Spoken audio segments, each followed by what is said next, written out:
ማንፈልግበት የማንከበርበት ለኛ የሚገባን አይነት ክብር የማይሰጠን ቦታ አንውልም አናድርም ነው ማለት ያለብን። ለምን? ሰው ስለሆነ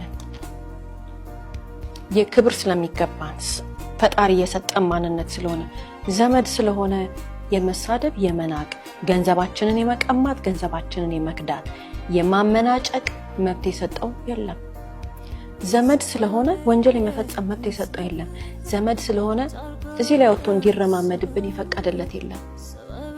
እንደውም ዘመድ ነው የበለጠ ሊያከብረን የሚገባው ስለሚወደን የበለጠ አመታት ስለሚያቀን ዛሬ ከመጣ ባዳ ትላንትና የሚያቀን ዘመድ ነው የበለጠ ሊያከብረን የሚገባው።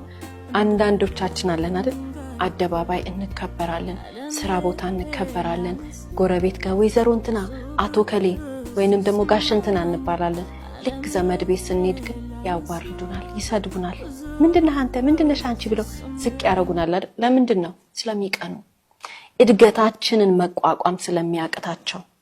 አደባባይ ተከብረን በየጎዳናው ተከብረን ዘመድ ቤት ስንሄድ የኔ ያልናቸው ቦታ ጋር ስጋጋ ስንሄድ ዝቅ ከተደረግን አለመሄድ ነው እዛ።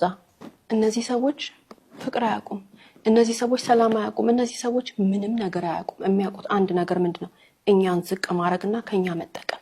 ስለዚህ ሁላችንም የማንከበርበት የማንፈልግበት ለኛ የሚገባን ነገር የማይሰጡን ሰዎች ጋር ከመሄድ ከተቆጠብን ራሳችንንም ልጆቻችንንም ከጉዳት እናድናለን።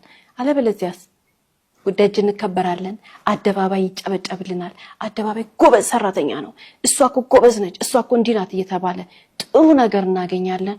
ስጋዎቻችን ጋር ስንሄድ ግን ዝቅ እንደረጋለን፣ አይምሯችን ይጎዳል። እዚህ ዝቅ ስንደረግ ያዩን ልጆች ስነ ልቦናቸው ይጎዳል።